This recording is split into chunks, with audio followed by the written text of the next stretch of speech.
Hello, I am dj-shiftee. I am a DJ, and I'm a member of Mostly Robot.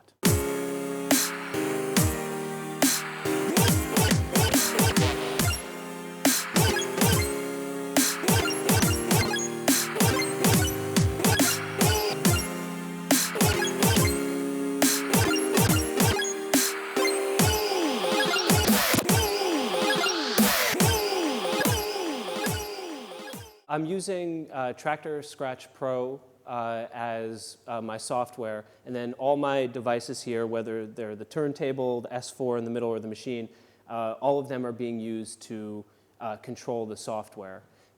So in the middle, I have the S4, the Tracktor Control S4.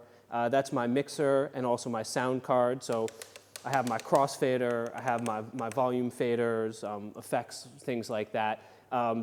One of the reasons we're using the S4 is I kind of have a special version of Tracktor on my computer right now, which has robust MIDI out capabilities, so I can sync with the visual team. So when I move the crossfader, the visual team gets a message that I'm moving the crossfader. Or even if I'm moving the record, the visual team gets a message that I'm moving the record. And then, yeah, I have records, turntables, Technics 1200s, I guess in this case 1210s, and I'm using this, yeah, to control Tracktor with time code. So if I have a sample, Mostly Robot. It's a very good sample. I recommend it for your use at home.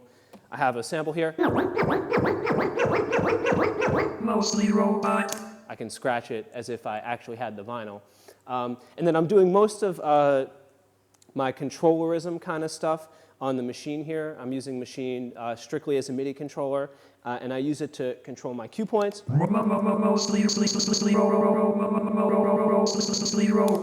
use it to control my samples. So this is all my own mapping that I made and customized. So if I hit pad mode, for instance, I'd go to controlling the samples, all the lights switch. Mostly Robot.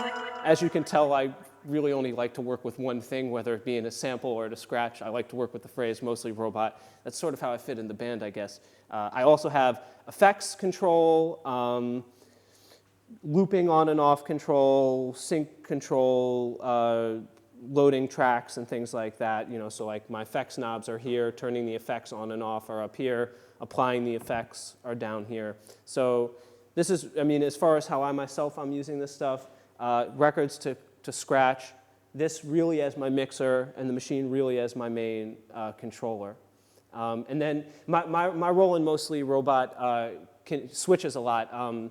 If you're a DJ, one of the things that's great is you can be any instrument. So sometimes I'm just like a sound effect, sometimes I'm the drummer, sometimes I'm the lead guitar, sometimes I'm scratching Mostly Robot, as we've all gotten to know very, very much. Yeah, so I have sort of a wide range of roles in the group, sometimes just dropping vocal samples, sort of just like each track I'm a different instrument.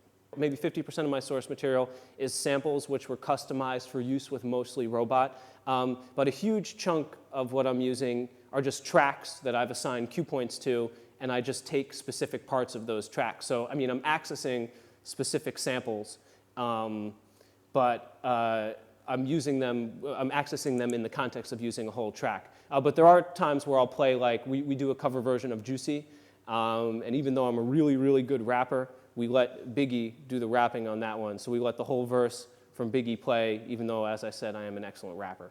Me, I come from a turntabalist background, so it's a bit more natural of a transition. And actually, really, since like freshman year of high school, I've been jamming with drummers or playing in like jazz quartets and things like that. So I'm used to sort of having to play a role. And being a turntabalist, being someone who specializes in scratching and controlling the equipment rather than just playing songs, it makes it easier for me to sort of fit in this context, because if I'm the instrument, I'm capable of controlling the instrument with, you know, with my scratching and controlling the MIDI. So it's certainly different, and there was a little bit of time there where I think everybody was just finding his role in the group, but I think we kind of have the groove now, and it's sort of, yeah, a less is more philosophy, because, yeah, we can all fill all the space, and so it's just being willing to sort of do just the right amount. So one of the fun parts is we do also a cover version of Rocket from Herbie Hancock, and Tim, he takes some of my input, and I give him, like, I'll scratch, and he'll have the scratches in his machine, and he can trigger it on a keyboard, all kinds of different pitches. And it's kind of tough for me because it's kind of like it's a battle almost. But it's like everything I do, no matter how fast it is, he immediately gets on a single button. So he can always take it a bit faster and a bit crazier. Like if I went blah, blah, blah, blah, blah, he'd be blah, blah, blah, blah, blah, blah, you know, and I can't do anything about it.